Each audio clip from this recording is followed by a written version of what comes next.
your favorite FoxyWriter, Brandy Ackerley. Oh, I'm busy this week.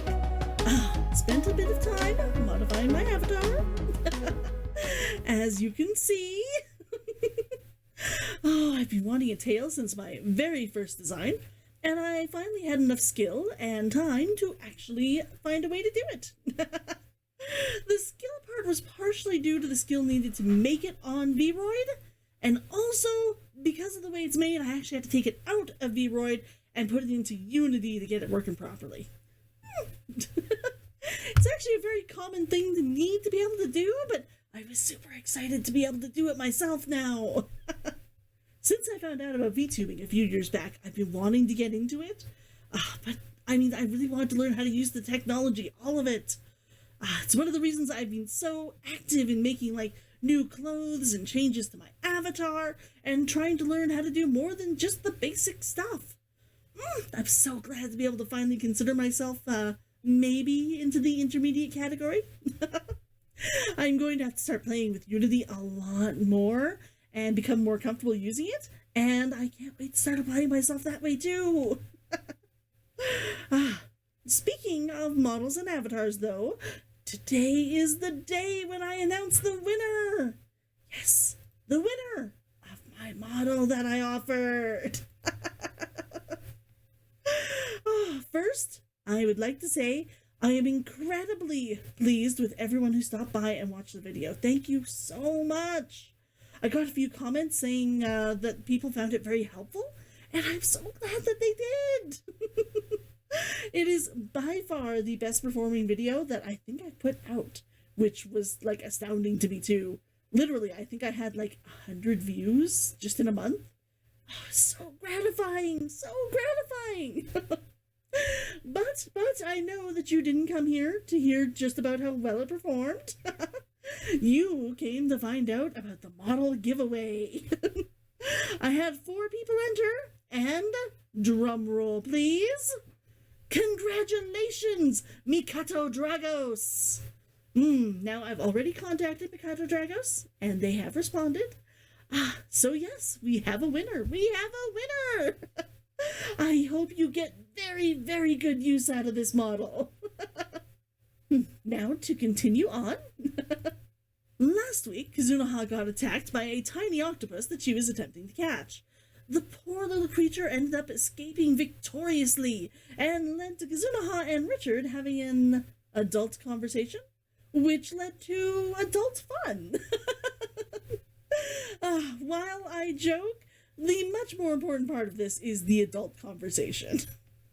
They aren't always comfortable to have, but I can almost guarantee that you will have less drama in your life if you can just suck it up and have one when you're having these sorts of issues. And now, on with the story. Okay, let me just pull up the book here. Perfect. The sun had set by the time she finished washing. Richard leveled a scowl at her. Sit. I'm going to get that fire going before I come over there. Octopuses aren't dangerous, but you're having a worse reaction than I've ever seen. Kuzunoha nodded. Her hands were puffy, crisscrossed with red welts. They stung, but she had full movement and no numb spots. Richard was frowning, though. You are going to let those hands rest tomorrow. Right now, soak your hands in this. He slid a pot in front of her. She put her fingers in and felt cool water. Her flesh tingled, but didn't hurt. She let out a delighted breath. It's ocean water, and some of the herbs that we have. Mostly the cold water will do the work, taking down the swelling. The herbs are just in case this wasn't a regular octopus. It could be poison. He paused. If they aren't better tomorrow, we'll pack up and head back to town for Deckard's expertise. I can do field kit, but I'm not a healer. Looking at the angry welts, she had to admit he was right, even if she didn't want him to be. Is there anything I can do? He gave her a stern look, and she rolled her eyes. Just something to keep me busy. He relented. How is your eyesight? Probably better than yours. She'd never had a problem seeing in the dark, and had always been better at it than anyone else she knew. Let's put that to the test. Within a few minutes, he'd set her up near the fire with the ring and a thin book of notes, using a thick tree trunk for a table. This is what you pulled from the bottom of that grotto. I cleaned it up and found this sigil. I came across a description of a similar ring that the captain supposedly wore during my research. See if it matches the one in my book. I'll start cooking. You don't think... He shrugged. Small items like this get pulled in with the tide. It would let us know we were in the right area. Her hands tingled pins and needles while she flipped the pages, and she soaked them whenever they started hurting. The third time she put her right hand back in the water, she wished Deckard were there. She didn't think her hands were that bad, but he always knew how to make the pain disappear and stay gone. She turned another page in the book and stopped, her hands forgotten. A picture of a ring dominated the top corner of the page. She dropped off her hands and picked up the ring for comparison. The ring she held was thicker by a few millimeters, and the sigil wasn't quite right. A shaft of wheat crossed by a trout rather than a pussy willow. But they looked close. She picked at the ring, trying to see if she could clean it up more. Giving it up, she read the notes scribbled in the book. The words were cramped and tight. Most of them seemed to be about the ring's owner, the captain of Sight to Sea. He'd never been seen without it tied on a black cord around his neck. Kuzunoha looked at the different sigils. They could have been different rings. On the other hand, the fellow's memory could have been extremely bad. It was an extremely easy mistake to make, and whoever had given this account, had it been the first mate, wouldn't have seen it since their childhood. Richard moved the dinner pot off the fire to a nearby rock. Did you find anything? I did, but there are some differences. The sigils are close, but don't quite match. Even so, I'd say we're looking at the same ring. He makes a point of saying that the man wore it around his neck rather than on a finger. Why would you do that? She untied a small ribbon from her hair and tied it around the ring, using the long end to mark the picture in the book before she closed it. When you work on a boat, you don't wear things on your hands. It might catch on something and cost you the finger, or the item itself. Richard poured her a bowl of the stew and set it down on the stump. He grabbed the book on the way, smiling at the ring. Her hands throbbed uncomfortably when she touched the warm bowl, and Kuzunoha decided against picking it up yet. You said the ring was just lying there on the ground? Richard asked, sitting down with a bowl himself. Kuzunoha put down her spoon and recounted her underwater adventure. The seabed wasn't too deep, only 8 or 9 feet down. The ring was in the sand I picked up. Was there a lot down there? Kuzunoha tried to recall. Sand was everywhere. Even the ring was covered originally. She'd expected a floor of rock or shale, not sand. Even the beach was closer to gray-brown dirt than proper sand like they used at the glassworks. Richard gestured at her hands. You're not holding your bowl.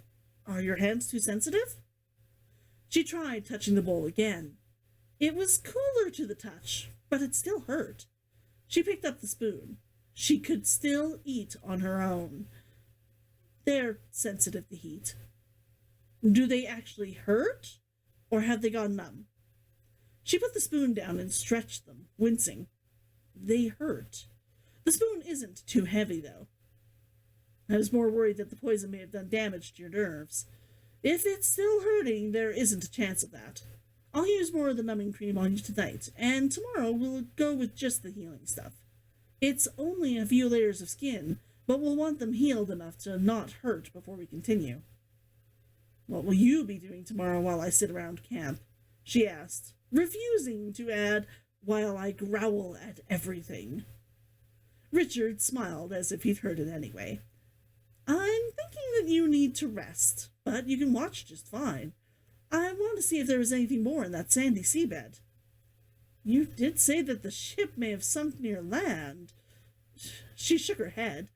No, there was nowhere for a whole ship to hide there. Even if the mast had been broken, that seabed would have had to have been more than 40 foot deep. There were few places that deep this close to shore. Richard turned toward his stew wholeheartedly. What I know is that you found us something today. If nothing else, we should make certain that we got all of what's down there.